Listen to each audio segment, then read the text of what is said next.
My name's Adele Onyango, and welcome to another episode of Legally Clueless. No, seriously, I have no clue what I'm doing, but I'm pretty sure I'm not the only one.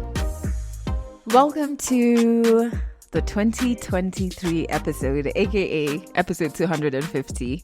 Thank you so much for rocking with this podcast. If you're an OG member, I've got nothing but love for you. If you're a newbie, we always end the year with 12 lessons that I learned across the year, aka the 2023 episode. First and foremost, I just want to say a huge thank you to anybody who's discovered this podcast this year, anyone who has been here for almost 5 years. We turned 5 in March.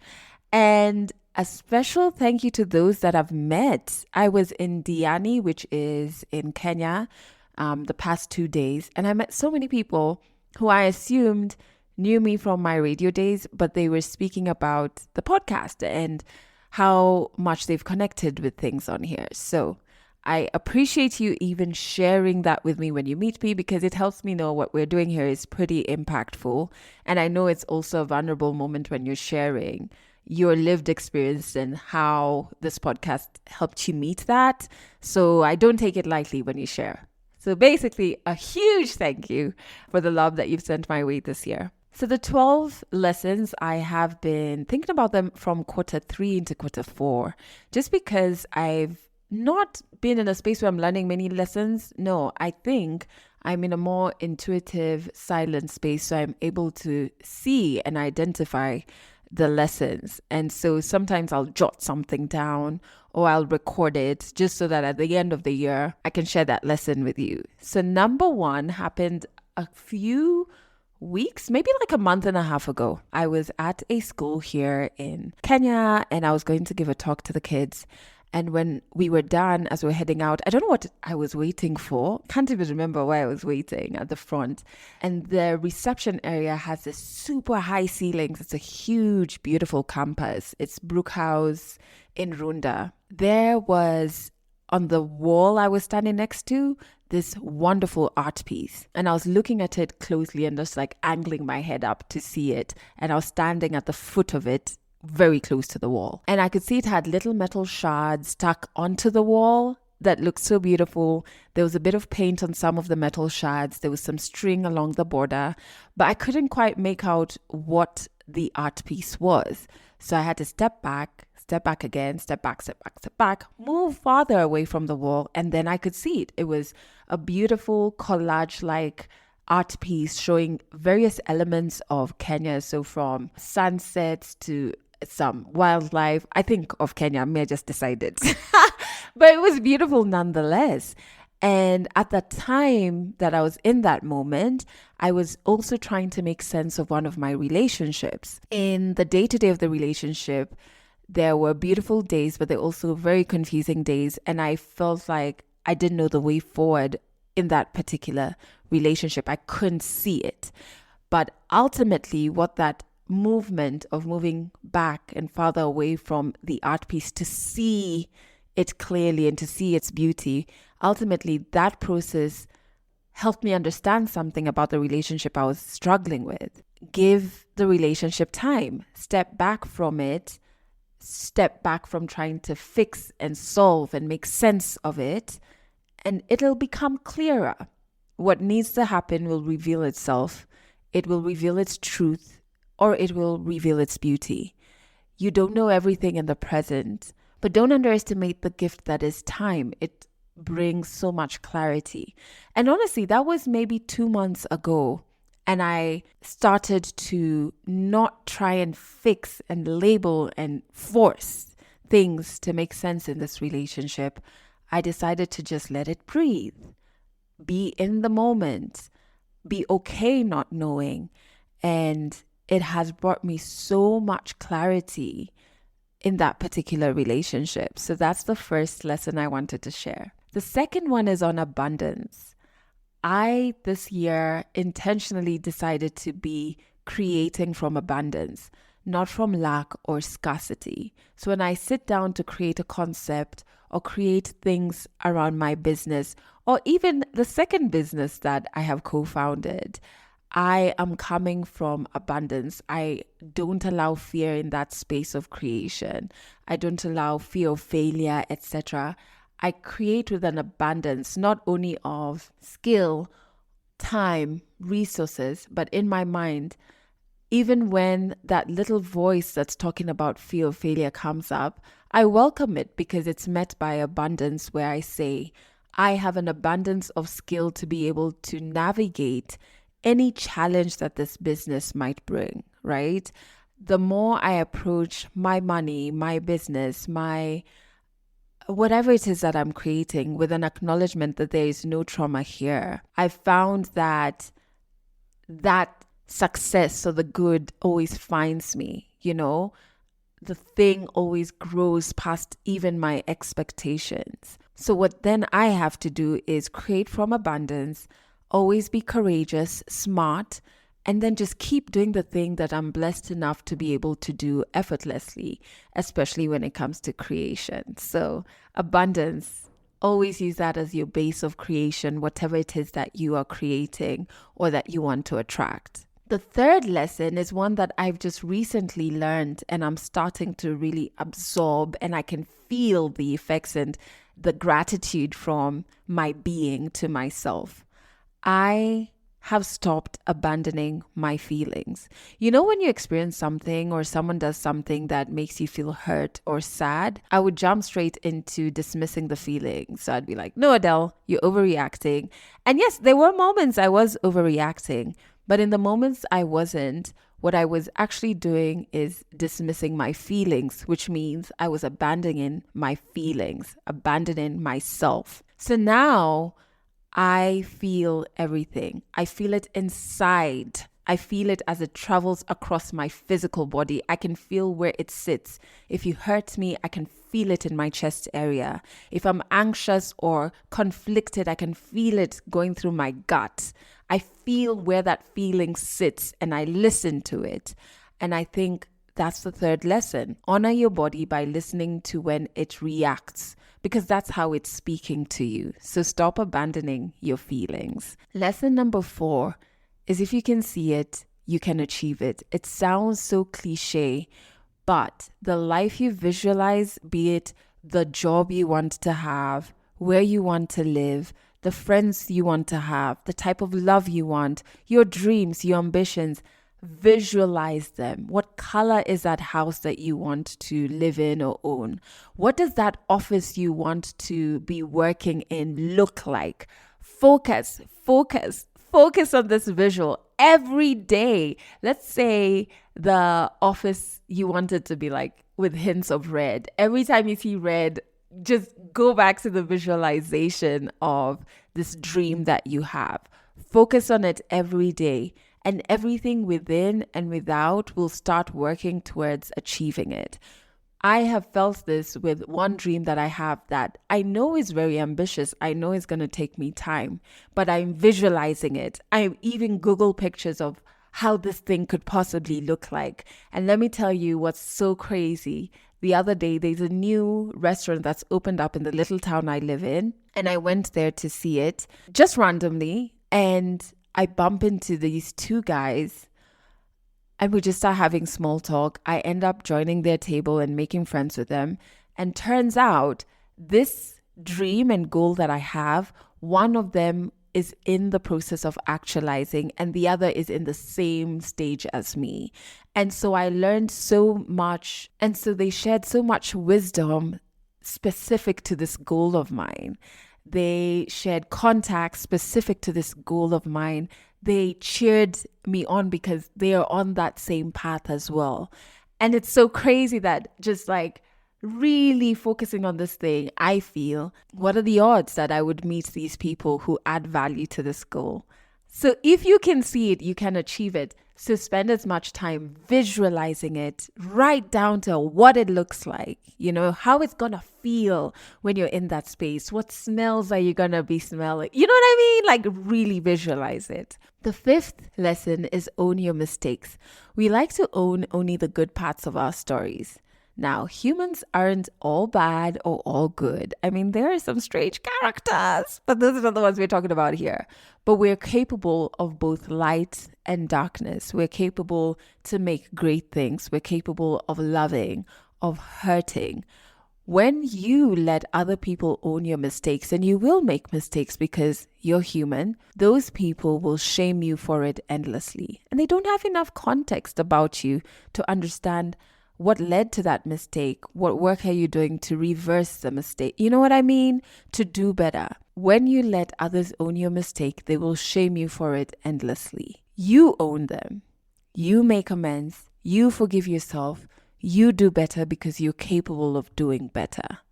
Own your mistakes. The next lesson is on relationships. Not that kind. Relationships in family. I think this is a lesson I've learned over the last 2 years, that being boundaryless isn't synonymous with you loving anyone. It's definitely not you loving yourself, and it's definitely not you loving others, because the version of you that appears in relationships when you don't have boundaries is not your optimum self. You know what I mean? And love honors. Love can still exist where there are boundaries. Truly get to know your family members as individuals. You shouldn't have a blanket approach to them. That's unfair even to them. They are individuals with different values, with different worldviews. You just happen to be relatives. Get to know them as individuals. Make friends with those people, those individuals in your family whose values and worldviews match yours. It doesn't mean you hate the others. You just have a different set of boundaries for each individual, a different type of relationship. But ultimately, I think we do not make an effort with our family to get to know each other because we think because we lived in the same house or because we share the same surname, we automatically know each other. No.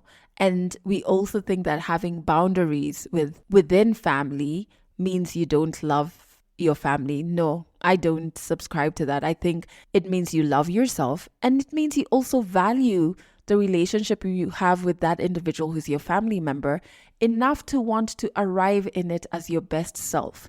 Now, in order for you to do that, you have to have boundaries, so you preserve yourself, so you give yourself what you need to arrive as your best self in all relationships that matter to you. Lesson number 7 is still on family. If you have a disagreement with one family member, don't rope in others into it. Another lesson I learned over the last 2 years. I think it's counterproductive. I think it's important to respect boundaries even in conflict. So speak to the person directly to resolve it. Separate their actions from others, especially if the conflict involves more than one person. Don't group them, especially in conflict. I found that a lot of families do this grouping thing when it comes to conflict or there's some sort of drama. And when you bring someone else into a conflict that they're not involved in, they come in and project their own fears and feelings. Just because you are family doesn't mean everything needs to be handled as a group, especially conflict. You have a conflict with an individual in your family, you and that individual should deal with it. There should be boundaries, especially in conflict in families. And it's just something I've never thought about before, but it's a lesson I've come to learn, and I'm starting to learn how to enforce it in my life and to respect boundaries, especially if I'm ever in conflict with individuals in my family. The 8th lesson is on advice. This I really love because I have seen, especially this year, how I have learned to lean into my intuition when it comes to advice. I only seek technical advice on my career or business. So it's really technical, like how do I pay less taxes when it comes to my business?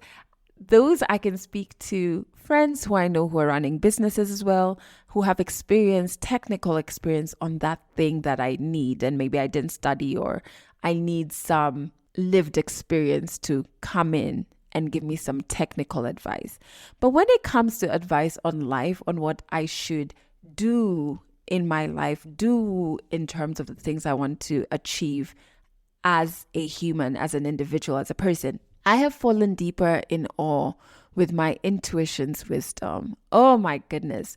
This year I've learned all I have to do is ensure I am silent enough to hear my intuition and that I can distinguish between the voice of my intuition and the voice of my fear. That last part, I'm new into learning it, but I've realized when it's my intuition, there's a lot of calm that comes with that voice. When it's my fear, it's very rushed and it's like many thoughts. It starts borderlining overthinking. But with my intuition, it's like very calm. And I also learned with my intuition, it's calm and it almost leads me 3 to 4 months before I need to make that move. You know what I mean? So let's say my intuition is telling me, I think you should move this cup from this corner of the table. It'll tell me that 3 months before the cup ultimately falls and spills water on my cables. You know what I mean? I've found that intuition has such foresight. It's out of this world.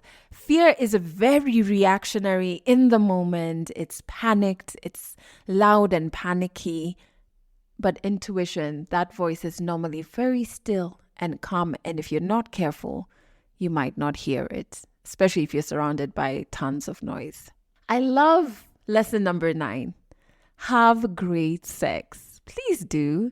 We're conditioned to think sex is something hidden or shameful or transactionary or not really to be enjoyed, especially by women, or that it's to serve a purpose. And I have had pretty great sex this year. It's been funny. It's been spiritual. It's been airy. It's connected me to another. It's been anything but shameful. It's shown me corners of myself that I didn't know existed.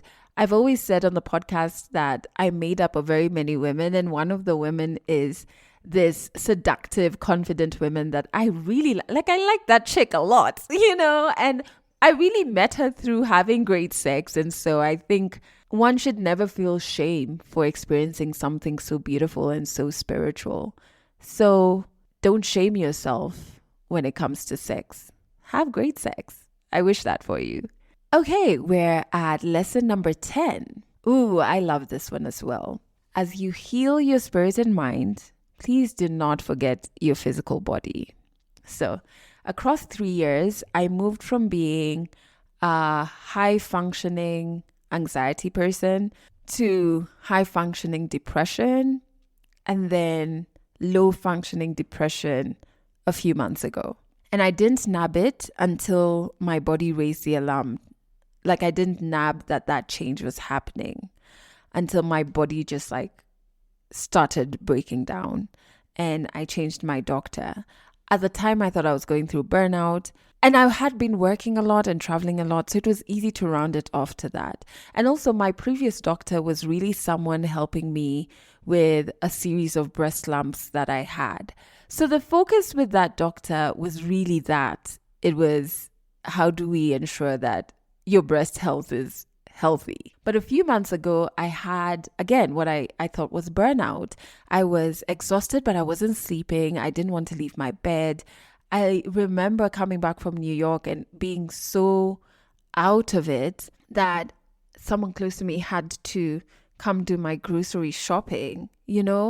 I was really battling suicidal thoughts. It was just such a dark place. I was struggling to get up and water my flowers.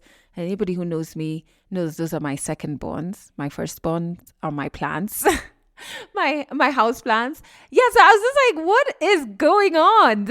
There was one night I slept for 1 hour, and what was even wilder is that the next day I wasn't sleepy. I was still able to go out and get work done and do all my meetings on 1 hour of sleep. That was wild. And so around that time, I had 2 friends come visit me and they wanted to be near a river, and there's a river near my house. And so one of them, when I was explaining what I'm feeling, and I said, I can't come with you to the river because I can't even make it out of bed. I don't know what's happening. And she said, you have to go and see my GP. Please go. And she sent me the number while she was in my house, made me make the appointment.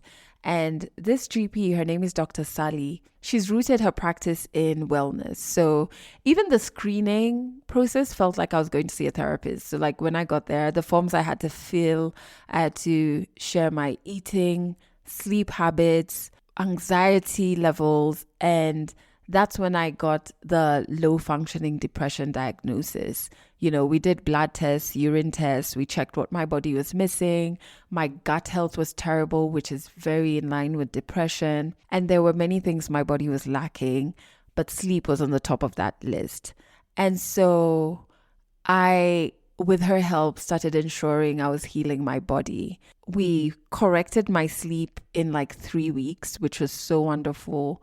We supplemented a lot of the things that my body needed, and we changed what I'm eating so much. And not even like crazy things. It's so wonderful how your body is really rooting for you, and it's just asking for the basics from you. It's like, Mazi, just give me sleep, please. Okay?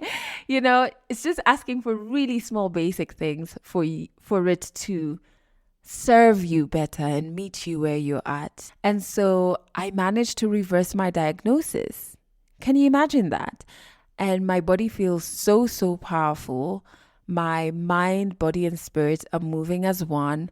So yeah, eat right, exercise, but also sleep. Please sleep. When I see these team 3 a.m., team 4 a.m., team 5 a.m., you might think it's working for you. You might think because we're living in a capitalist society and like hustle hard, and those are real realities.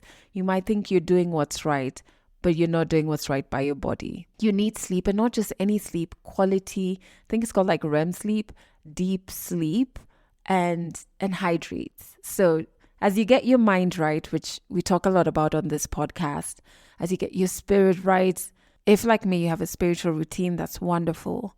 As we do all of those things, do not forget your body, your physical body also needs to be on the same level. Lesson number 11, heal the trauma that is driving your financial habits. Where I understand globally there's a cost of living crisis, but even without that, we're in a capitalist world. And so better financial habits, better spending habits are a necessity. But I've realized you will never have better practices if you build them on a foundation of trauma.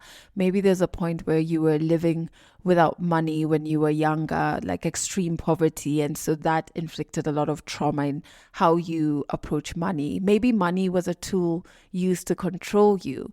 For me, I still remember seeing my mom leave my dad and really making, and I was in class 6, but making the connection that, she was able to do this because she had her own money and she could leave with all the things she bought because she kept the receipts, and she was able to land on her 2 feet because of this.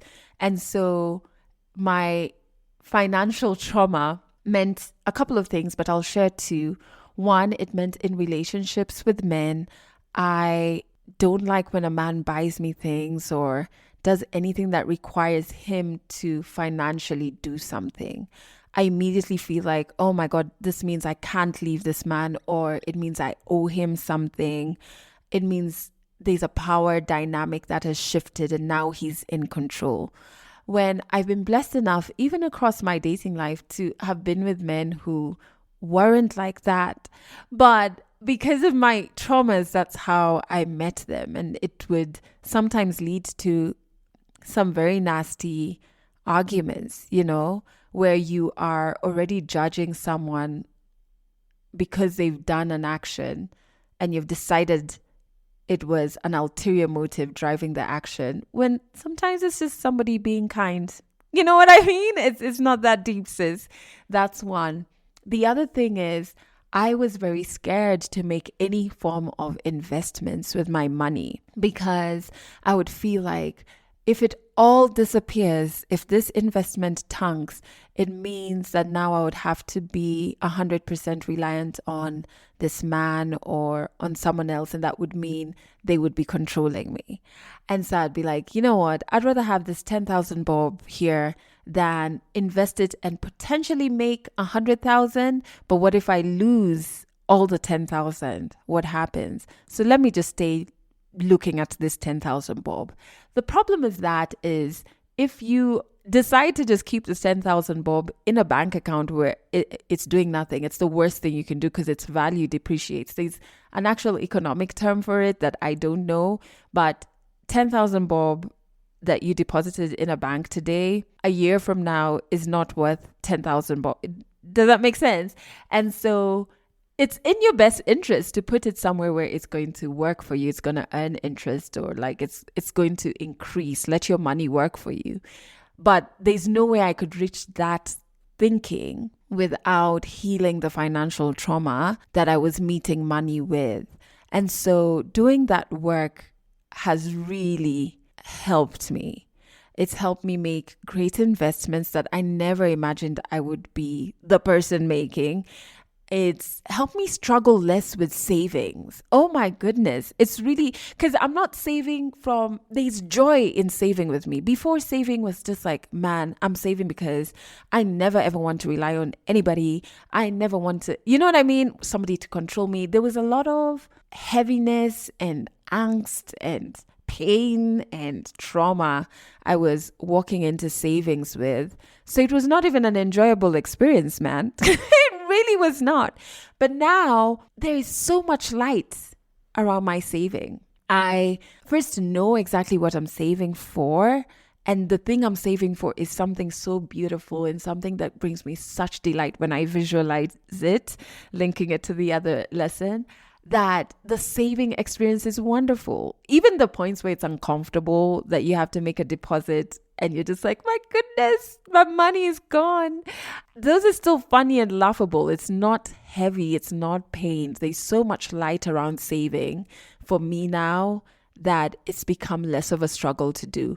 I've found I'm even having an easier time handling delayed gratification. Before I wanted what I wanted now. And there's an element of saving that means you will forgo this joy today so that you can put the money into the savings so that you have the joy come later. And now it's easier. I think when I lived in Nairobi, one of the things that took a lot of my money was shopping, Instagram stores, or just ordering in, because also the accessibility didn't help. But honestly, it was just like, I want to feel good today. Buy a new dress, even though you didn't need it. Order my honey glazed pork ribs. Now, it helps that I live in the middle of nowhere, but also there's malls on my way home. And I look at clothes and I'm like, no, not now. I'd rather put this money to this. And I don't feel bad about it. I don't feel like I'm punishing myself in any case. I feel like I am rewarding myself and I'm making my money work in my best interest and I'm making my spending habits work to my greater good. So heal the trauma that is driving your financial habits. There is a lot of freedom that comes with that. We are at the final lesson, which is be comfortable with solitude. Oh my goodness. This is something I never knew how to do. And I was actually just on a call with my aunt and I was telling her about this issue and where I think I learned it. When I was younger, my dad was super abusive, physically abusive. So there'd be many fights he'd have with my mom.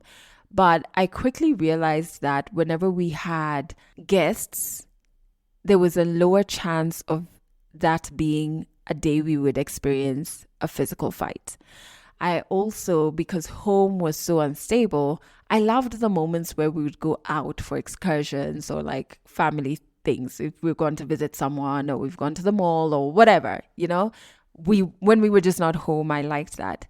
And so that taught me many things, but one of the things it made me develop is this element of always wanting action around me and not wanting to be calm and alone at home. And that's something I'm now learning how to do. And sometimes it was scary, First, I'm learning it by moving to the middle of nowhere in a town where I know nobody. Well, now I do, but when I first moved here, I didn't know people. There were moments I confused solitude with loneliness. I confused the lack of that noise and escapism with loneliness. But it was really just a fear. I was scared to hear my own thoughts and sit in silence and be in the moment and confront my demons. I think now that I'm on the other side, you shouldn't run away from your demons. You sit with them and you may learn so much about yourself from them. I also realized that you're such a great experience. You are such a delight to be around. Gift yourself a few moments with you. You should be like, when you have that one friend who, whenever you guys hang out, it's such a blast. You laugh and you just feel like your heart has gotten like a hug. That's the same experience you get from being with you because you're that awesome. So my goodness, how dope is it for you to hang out with you? It can help you with being rooted in the present as well. I've found solitude. You will find it easier to leave spaces that don't align with your values or that you don't like. You wouldn't hang out with people or in spaces or events that you're like, this is really not for me, but you stay there because you're scared of being alone. No, once you're comfortable with solitude, you just be like, well, I guess I'm a head out. You are okay being in solitude because it's such a gift and it brings you so much healing. So be comfortable with solitude is my final lesson in this 2023 episode. I want to hear your lessons as well. So please share them with us on Instagram. We're at Legally Clueless Africa. You can either comment on one of our posts, or if you want to just have it as something the whole world doesn't have to see, you can send it to us via message, But I do wish you a brilliant Christmas. For those of you who are starting new traditions, maybe you're divorced. Is this your first Christmas alone? You'll be okay. You'll love it. Maybe you can't be with family for whatever reasons. You'll be okay. Don't be scared of starting a new tradition. It could end up being fantastic. For those of you who this is your first Christmas without a loved one, maybe they passed away this year, I'm sending you love. I'm sending you love, and be in the moment. Feel whatever feelings that this festive season triggers for you. Process those feelings, because if you try and run away from them, they will remain. The body remembers. They will remain within you, and they'll pop up at times that you really don't want them to. So sit in the feelings. I think you are courageous enough to feel them. And I'll see you on the other side for the first episode of 2024 next Monday. I have so much love for you. So much love for you. And I'm ending this episode by sending a little bit of it your way. That's it for this episode of Legally Clueless. You can share this podcast with your friends. You can keep it for yourself. I'm not judging. Just make sure you're here next week for the next episode.